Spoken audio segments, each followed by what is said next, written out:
तो कैसे हो मेरे चेस हसलर्स और चेस ग्राइंड करने वालों? कैसी चल रही है चेस लाइफ? रेटिंग बढ़ रहा है या रेटिंग वहीं पे स्टक हो चुका है? रेटिंग बढ़ेगा तब भी जब तुम मुझे सब्सक्राइब करोगे और फॉलो करोगे, और फॉलो करने के बाद मैं जो सिखाता हूँ वो इम्प्लीमेंट करना पड़ेगा। लास्ट सेशन में हमने सीखा था what are the intermediate moves. आज उसका सगा भाई क्या है हम लोग देखेंगे। आज हम लोग इस टॉपिक में सीखने वाले हैं what are the forcing moves. Forcing moves मतलब क्या होता है? आप आपके ओपोनेंट को फोर्स करते हो। मतलब एक अगर बढ़िया एग्जांपल देना पड़ेगा तो डबल चेक। अभी डबल चेक में क्या होता है?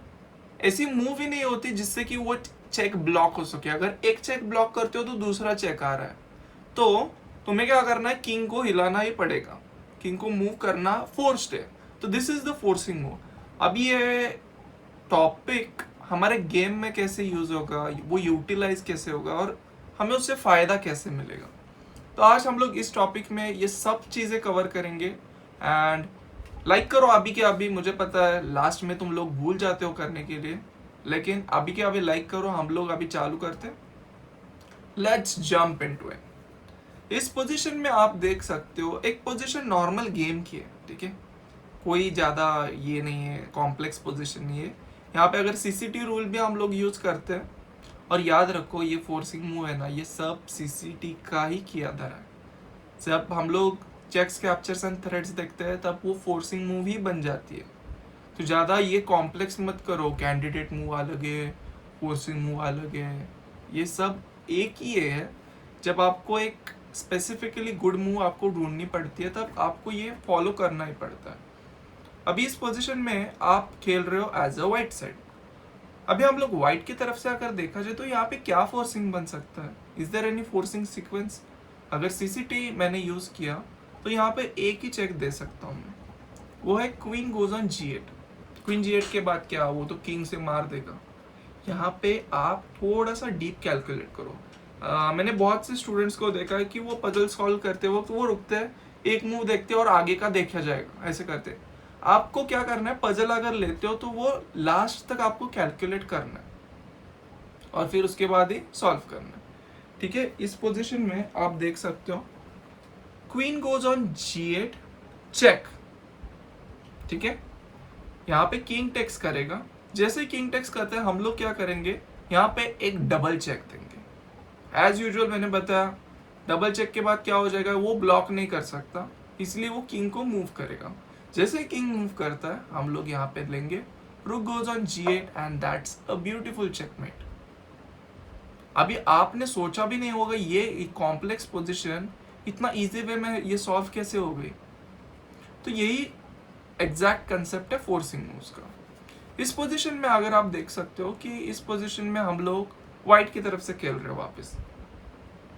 और याद अगर होगा आपको तो मैं जब 10 days 10 टैक्टिक्स सिखा रहा था तब एक कंसेप्ट मैंने सीखा था, वो है ओवरलोडिंग। अभी इस पोजीशन में ओवरलोडेड पीस ये है जो कि इसको और इसको डिफेंड कर रहे हैं। तो अभी इसका हम लोग फायदा उठाएंगे। कैसे उठाएंगे? अभी हम लोग कोई चेक दे सकते हैं क्या? नहीं दे सकते। हम लोग देखेंगे कोई कैप्चर हम लोग कर सकते हैं क्या। यहाँ पे कैप्चर हो सकता है। Yes we can capture this bishop. Bishop like knight takes bishop.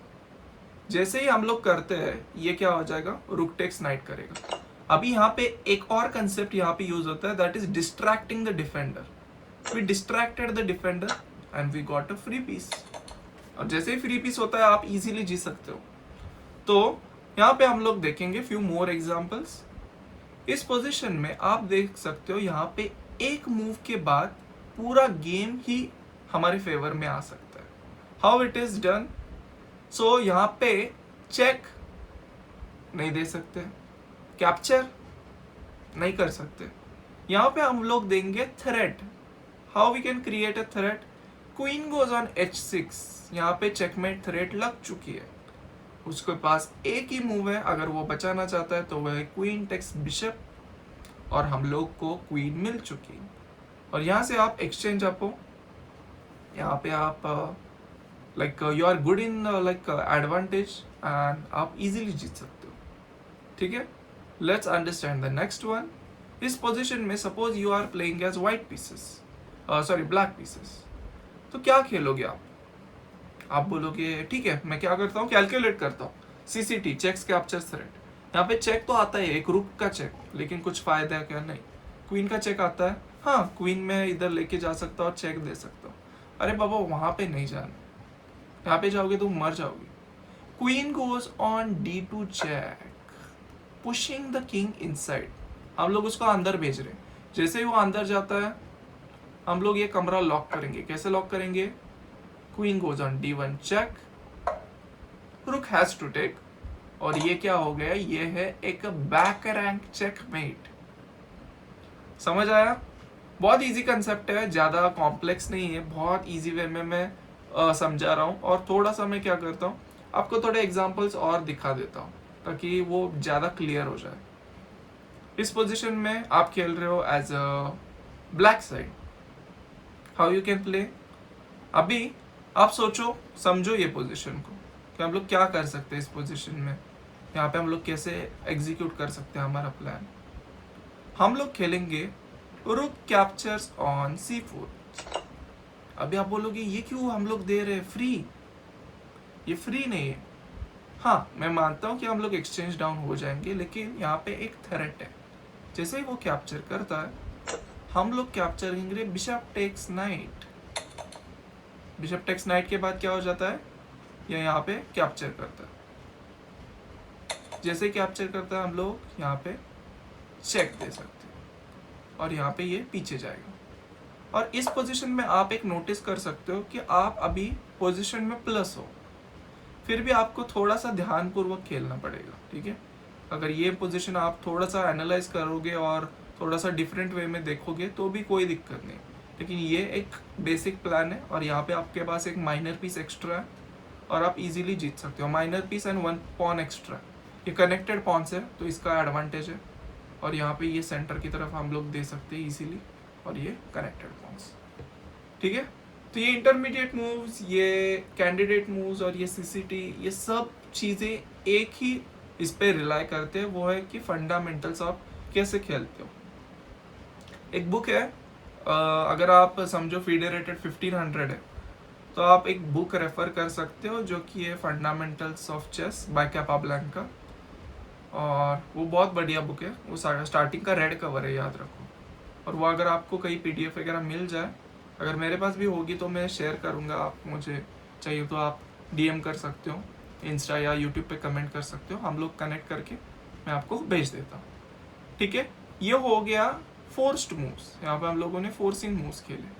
इस पोजीशन में फोर्सिंग मूव्स कैसे ढूंढोगे? You are playing as white side. क्या करोगे इस पोजीशन में? Rook takes G7, king goes inside, rook check, king goes here, और ये चेकमेट। अभी ये चेकमेट का नाम क्या है आप कमेंट करके बताओ। ये जब रुक जो दो कनेक्टेड रहते हैं इधर लास्ट सेकंड रैंक पे, और ये चेकमेट देते हैं।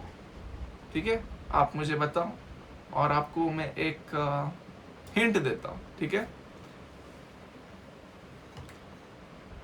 अंधा और इधर उधर। ठीक है, अभी आप वो डिकोड करो और मुझे कमेंट करके बताओ ये चेकमेट का नाम क्या है। इस पोजीशन में लेट्स अंडरस्टैंड यहाँ पे हम लोग फोर्सिंग मूव्स कैसे ढूंढ सकते हैं। अभी आप बोलोगे कि यार ये तो बहुत कंजेस्टेड पोजीशन है और मुझे तो लग रहा है ये मैं हार जाऊंगा। आप एक याद रखो कि चेस का गेम जो होता है वो दिमाग से खेला जाता है। अगर आप दिमाग में ऐसे सोचते हो कि मैं हार जाऊंगा, मैं कॉन्फिडेंट नहीं हूँ, तो आधा गेम आप वही हार चुके हो।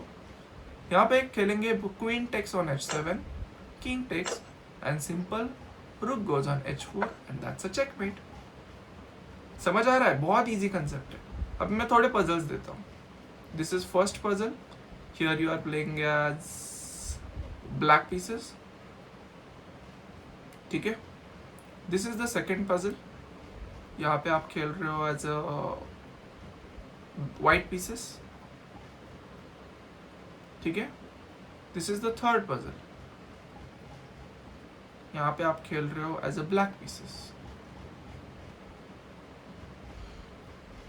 ठीक है, ये कमेंट करो या तो आप बोर्ड पे एनालाइज कर लगा के ये पोजीशन आप एनालाइज कर सकते हैं। यहाँ पे आप खेल रहे हो as a white pieces. White to play, find the forcing moves, forcing sequence. Got it? तो ये था आज का topic regarding forcing moves. I hope आपको वीडियो पसंद आया होगा. अगर कोई फीडबैक हो तो आप बिंदास कमेंट करो, मैं उस पर थोड़ा सा काम करता हूँ. एंड वीडियो पसंद आया, hit that like button and I see you in the next video. और कौन सा वीडियो का टॉपिक चाहिए आप कमेंट करो, मतलब मैं वो बहुत जल्दी ला सकता हूँ. ठीक है, I see you in the next video. Bye bye, take care, see या.